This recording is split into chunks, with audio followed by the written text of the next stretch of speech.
Hello everyone, I'm Becky Goldsmith and this is my newest book, The Magical Unicorn. The eye is the part of the unicorn that gives it personality. In the book I describe how I hand applique the eye, but I think some of you might actually like to fuse it. I want to be sure to show you how to do that. So let's do it. I made templates for the eye shapes. It works better. Just trust me on that, it does. Because when you use the templates with the fusible web, you're going to turn them upside down. And I know some of you might be used to turning the pattern upside down and tracing it to get your shapes. But because the pattern pages are printed two sides, that's a little confusing, I think. So make templates, flip the templates upside down, trace them on the paper side of your fusible web. I'm going to scoot those over.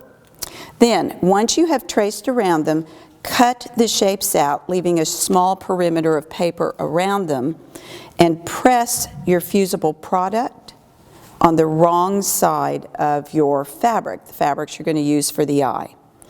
Then, you'll use better scissors and trim each shape out on the drawn line, except leave yourself a little bit of extra fabric on the parts of the shapes where the next piece is going to lay over it. So the way this eye goes together is that's the big part, and then you've got, I have to look at this, then there's that piece, and there's this piece is over here, and this piece is in the middle. All right? So as these pieces go down, 81 will go down first. I'm going to need a little bit of extra fabric on the inside edge of 81. 82 will have a sharp edge on this side, but it'll need a little bit of fabric on the concave side. 83 is going to be just cut out exactly as it is.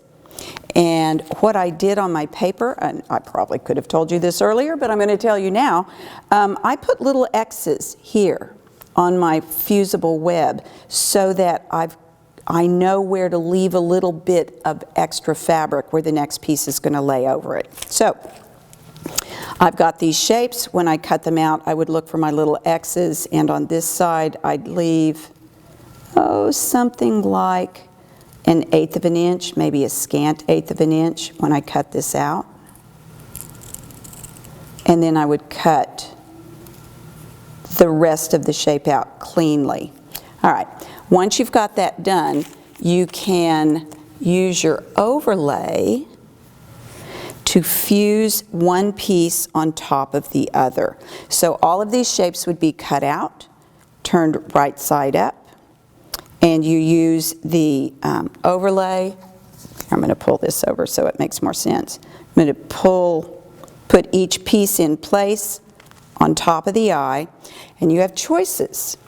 You can take these shapes and fuse them together on top of a Teflon sheet, and my fusible web the backing paper is still attached to the back of the most underneath layer. So I can fuse it like that and then fuse this directly to the head of the unicorn. And then, let's see here, or you can keep the shapes apart. They're here somewhere. There they are. Or you can keep the shapes separate and put them on the head of the unicorn and fuse them in place. Depends on how your iron works. So here I've got the unicorn head with the freezer paper template still attached, and I can bend this back. I would peel the backing paper off of this, and you can see through the freezer paper enough to get it in position. I could iron this directly to it. Or I could peel each one of these shapes, the backing paper off, and position them on the head of the unicorn. And if it was me, because it'll be easier to see, I would get the underneath piece down, and then I would use the overlay to more precisely place the other pieces on top. And that would be how I would fuse it. You'd have to pay attention to the way your fabric was behaving to know whether you need to stitch to the outside of these shapes on your actual quilt, or if you could leave it alone and not stitch to the outside. A lot's going to just depend on your fusible web and your fabric. So I hope you found this helpful and enjoy making a magical unicorn.